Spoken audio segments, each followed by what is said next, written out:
Jonathan Lee Regis ayaa lagu daray diiwaanka Guinness oo ah kan ugu dacwada badan adduunka. Ninkan dhalinyarada ah ayaa dacwadii ugu horeysay ka gudbiya hooyadii, waxaana loo garo og yahay qofka soo gudbiya dacwooyinka ugu badan adduunka. Intaan u gudagelin sheekada wiilkan, ku soo biir Hargal TV haddii aad hore noola joogtana sii sheer garee muuqaalkan lana sii wadaag saaxiibadaada. Waxaa lagu magacaabaa Jonathan Lee Regis oo u dhashay dalka Mareykanka. Waxaa loogu yeeraa dacwad oogaha adduunka. Ninkan dhalinyarada ah ayaa dacwadii ugu horeysay ka gudbiya hooyadii. Dacwadaasi wuxuu ku yiri, hooyaday si wanaagsan iima daryeelin, wuxuuna ku guuleystay kiiskani isagoo helay magdhow dhan $20,000.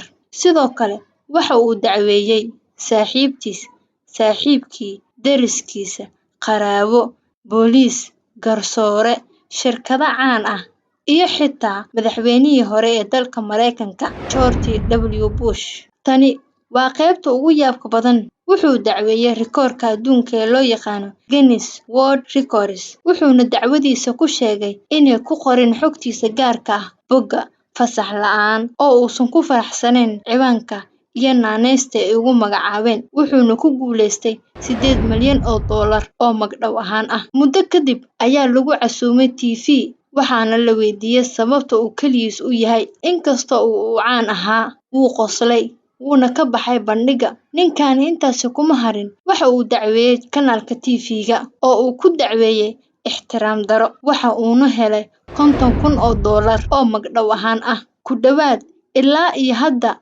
tirada dacwadaha uu gudbiyay maxkamadaha kala duwan ayaa gaaraysa 4,000 oo dacwadood.